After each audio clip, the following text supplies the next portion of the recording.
అందరికీ వందనాలు. మహోన్నత మహాగణుడు సర్వోన్నతుడు అయిన యేసుక్రీస్తు ప్రభుల వారి శ్రేష్టమైన నామమున మీ అందరికీ శుభములు. ప్రియులారా, దేవుడు మనలను ప్రేమించి మన జీవితంలోకి ఇచ్చిన మరి యొక్క శ్రేష్టమైన దినమును బట్టి దేవునికి మహిమ చెల్లిస్తూ ఉన్నాను. ఈ 2024వ సంవత్సరంలో 7వ నెల 3వ పునరుద్ధాన దినాన్ని బహుమతికి ఇచ్చిన విధానం బట్టి దేవునికి మహిమ చెల్లిస్తూ ఉన్నాను. కొద్ది నిమిషాలు దేవుని యొక్క సన్నిధి గురించి, దేవుని యొక్క సన్నిధి, ఆ సన్నిధి అంటే ఏమిటి అనే విషయాలు పరిశుద్ధాత్మ ప్రేరేపణ చేత చెప్పడానికి నేను ఇష్టపడతా ఉన్నాను. శ్రద్ధ కలిగి వినాల్సిందిగా ప్రభుపేట మనవి చేస్తూ ఉన్నాను. ప్రియులారా, దేవుని యొక్క సన్నిధి అంటే ఏమిటి? యెహోవా సన్నిధి అంటే ఏమిటి? సన్నిధి అనగా కేవలము మందిరమేనా?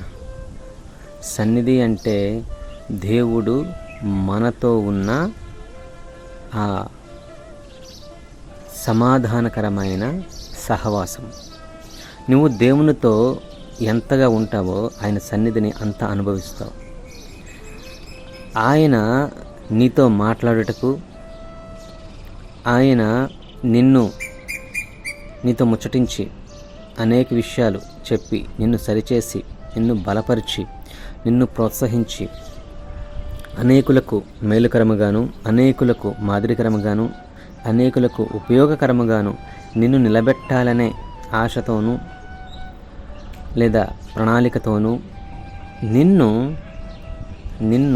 గుర్తించి అనుగ్రహిస్తారు. తన యొక్క సన్నిధిని అనుభవించే అవకాశం ఇస్తారు. ప్రియ సహోదరి సహోదరులారా, ఆ అనుభవం ఉందా మీకు? ఆ అనుభవం గుండా ఎప్పుడైనా వెళ్ళారా? ప్రయత్నం చేశారా? ఉదాహరణకి, ఇప్పుడు ఉదయాన్నే లేచిన వెంటనే ప్రార్థన చేసి మనస్ఫూర్తిగా స్తుతులు చెల్లించి, ప్రభువా, ఈ రోజంతా నీ కృపలు నన్ను దాయము తండ్రి, నీ రెక్కల చాటున భద్రపరచుము తండ్రి అని నిన్ను, నీ కుటుంబాన్ని, నీ పరిస్థితులను అప్పగించుకున్నట్లయితే దాన్ని యెహోవా సన్నిధి అంటారు. దాన్ని దేవుని యొక్క సన్నిధి అంటారు. అంతేకాకుండా నీ ద్వారా దేవుడు చేయాలనుకున్నప్పుడు కొన్ని విషయాలు, కొన్ని కార్యాలు, అప్పుడు నీవు లోబడి ఆయన స్వరానికి తగినట్లుగా, ఆయన ప్రేరేపణకు తగినట్లుగా కార్యం చేయుటకు పూనుకున్నప్పుడు దానిని దేవుని యొక్క సన్నిధి అంటారు. మన పరిశుద్ధ గ్రంథంలో చక్కనైన ఉదాహరణ ఉంది, సందర్భం ఉంది. యోనా గ్రంథము 1వ అధ్యాయము 3వ వచనం. అయితే యెహోవా సన్నిధిలో నుండి తర్షీషు పట్టణమునకు పారిపోవాలని యోనా యొప్పకు పోయి తర్షీషునకు పోవు ఒక వాడను చూచి పట్టణమునకు కేవు ఇచ్చి యెహోవా సన్నిధిలో నిలువక వాడవారితో కూడి తర్షీషునకు పోవుటకు వాడ ఎక్కెను. ప్రియులారా, ఇక్కడ యెహోవా సన్నిధి నుండి పారిపోయాడు అంటే అర్థమేంటి? ఆయన ఆజ్ఞ ఇవ్వగా ఆ ఆజ్ఞ పాటించకుండా ఆయన అలానే అంటాడు, తర్వాత రక్షించేస్తాడు. లేదా నేను వెళ్ళను, ఆ నినివే పట్టణస్థులు భయంకరులు నన్ను చంపేస్తారు, నాకు ప్రాణభయం ఉంది, నేను ఆ పని చేయను, అయినా వారెళ్ళకపోతే నాకేంటి అని చెప్పి దేవుడు చెప్పిన ఆజ్ఞను ధిక్కరించి తాను ఆ తర్షీషునకు పోవు వాడకి ఎక్కడానికి కేవు ఇచ్చి మరీ వెళ్తాడు. అంటే కొంత రుసుము చెల్లించి వెళ్తాడు. ప్రియ సహోదరి సహోదరులారా, దేవుని యొక్క సన్నిధి నుంచి పారిపోయాడని రాసింది.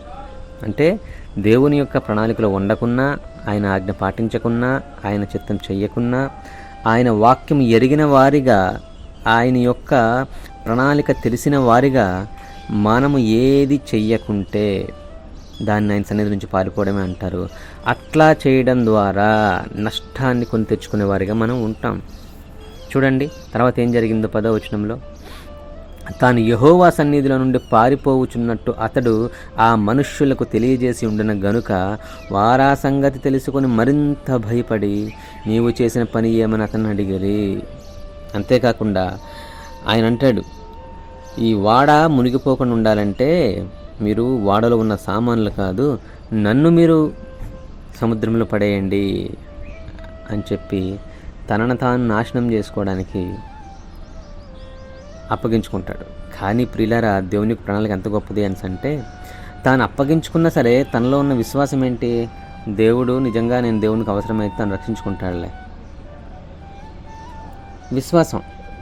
పైగా నినివే పట్టణస్థులు నేను చెప్తాను, వాళ్ళు మాట వింటారు, వాళ్ళు ఉపవాసం ఉంటారు, తమను తాము తగ్గించుకుంటారు, తర్వాత దేవుడు క్షమించేస్తాడు, తర్వాత వాళ్ళు బాగానే ఉంటారు, తర్వాత వాళ్ళు బలవంతులు అయిపోతారు, మళ్ళీ మా దేశం మీదకి దండెత్తడానికి వస్తారు.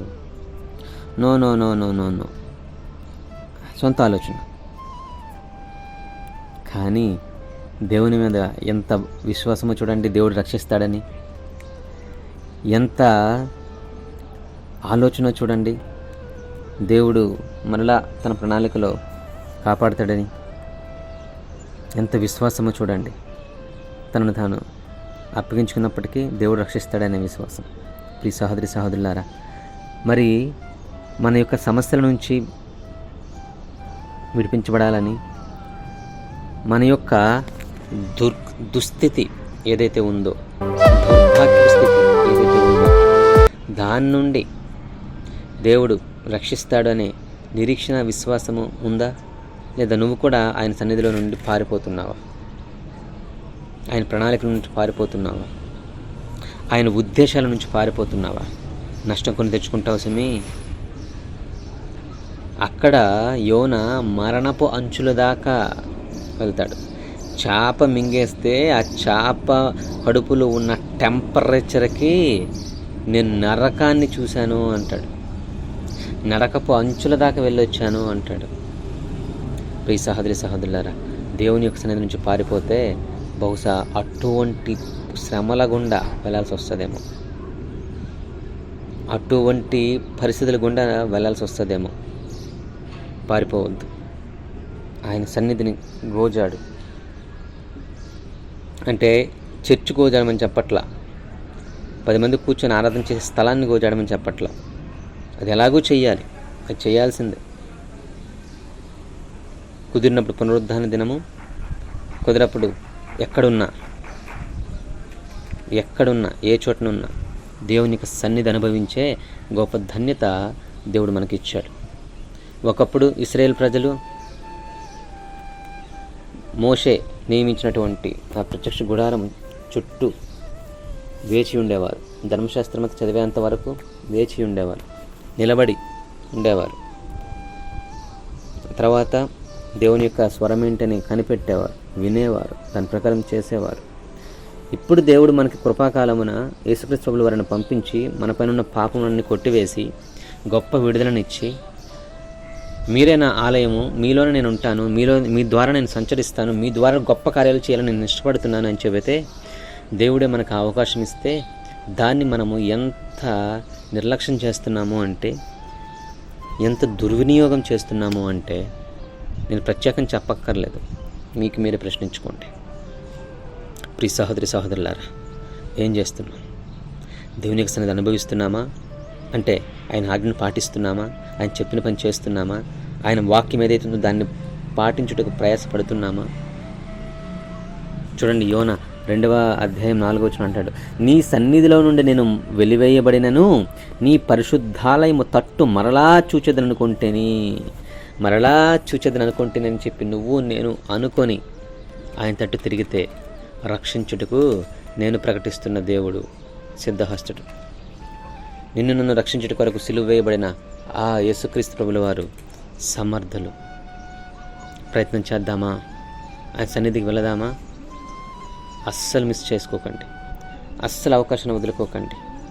ఎక్కడ ఆయన మందిరం ఉంటే అక్కడికి వెళ్ళి, లేదా మీరు రెగ్యులర్గా ఏ మందిరానికి వెళ్తారో అక్కడికి వెళ్ళి ఆయన యొక్క సన్నిధిని వెతికి మనస్ఫూర్తిగా స్తుతించి, ప్రభువా నాతో మాట్లాడు నాయన, నేను ఈ మాట విని దాని ప్రకారం జీవించడానికి సిద్ధంగా ఉన్నాను. ప్రభువా, ఈ లోకములో లోకమాలిన్యం అంటించుకోకుండా జీవించుటకు చాలా ప్రయాసపడతా ఉన్నాను. నా ప్రయాసను గుర్తించి ప్రభువా నాకు విడుదల దయచేయండి. సమాధానంతో నన్ను నింపండి తండ్రి. శోధనను, వేదనను, బాధను, ఇరుకును, ఇబ్బందిని తట్టుకొనుటకు కావలసిన మానసిక స్థైర్యాన్ని, సిద్ధపాటును అనుగ్రహించండి ప్రభువా అని మనస్ఫూర్తిగా ఆయనను ఆరాధించి ప్రార్థించి వేడుకుంటే విడుదలిచ్చుటకు నా దేవుడు సిద్ధంగా ఉన్నాడు. ప్రయత్నం చేద్దామా? మహాపరిశుద్ధ ప్రేమికులైన తండ్రి, ఘనుడ గొప్పవాడ స్తోత్రములు ప్రభువా. నీ సన్నిధిలో ఉంటే ధైర్యము నాయన, నీ సన్నిధిలో ఉంటే సమాధానము తండ్రి, నీ సన్నిధిలోనే మేము శక్తిని పొందుకుంటాము తండ్రి. మా ఆత్మకు కావలసిన ధైర్యాన్ని, మా మనసుకు కావలసిన నెమ్మదిని మేము పొందుకుంటాము నాయన. మీరున్నారు అనే గొప్ప ధైర్యమును, వాత్సల్యతను, అనుభూతిని మేము పొందుకుంటాం తండ్రి. అట్టి రీతిగా మేము ఎక్కడుంటే అక్కడ మీరు మాకు అనుగ్రహించిన మీ సన్నిధిని బట్టి మీకు స్తోత్రములు. మీతో మేము ముచ్చటించుకున్నట్టుకు మాకు ఇచ్చిన గొప్ప సన్నిధిని బట్టి మీకు స్తోత్రములు. మీ గురించి నేను ఆలోచిస్తున్నప్పుడు మీరు నాకు చుట్టూ మీరుంచిన మీ యొక్క సన్నిధిని బట్టి మీకు స్తోత్రములు. ప్రభువా, మీకు నేను ప్రార్థన చేస్తున్నప్పుడు నా చుట్టూ మీ యొక్క దేవదూతల కాపుదలతో మీరు అనుగ్రహించిన సన్నిధిని బట్టి మీకు స్తోత్రములు. ప్రభువా, నేను ఉద్యోగం చేస్తున్న స్థలములనేమి, నేను ప్రయాణం చేస్తున్న స్థలములనేమి, నేను నిద్రిస్తున్న స్థలములనేమి, ప్రభువా మిమ్మల్ని గురించి ఆలోచిస్తున్న స్థలములనేమి, మీ యొక్క పరిచర్య చేయుటకు నేను నిలబడిన స్థలమునేమి, ప్రతి చోట ప్రభువా మీ యొక్క సన్నిధి నాకు అనుగ్రహించి ఆ సన్నిధి అనుభవించుటకు ఇచ్చిన గొప్ప ధన్యతను బట్టి, నా చుట్టూ మీ యొక్క దేవదూతల కాపుదలను బట్టి దేవా మీకు కోటాను కోట్ల కృతజ్ఞతలు చెల్లిస్తాము. మిమ్మల్ని ఎంతగా స్తుతించడం వస్తున్నాయి తండ్రి. మీకు సన్నిధిని గోజాడి, మీ యొక్క సన్నిధిని అనుభవించి, మీ యొక్క సన్నిధిలో నాయన సమాధానం పొందుకొని మిమ్మల్ని సంతోషపెట్టే మీ యొక్క బిడ్డగా, మీ యొక్క శిష్యుడిగా మారగలిగే గొప్ప ధన్యత నాకు అనుగ్రహించమని వేడుకుంటూ క్రీస్తు యేసు ప్రభువు వారి శ్రేష్టమైన నామమున ఈ చిన్న ప్రార్థన సమర్పిస్తున్నాను పరమతండ్రి. ఆమేన్, ఆమేన్, ఆమేన్. అందరికీ వందనాలు. May God bless you. Have a blessed day.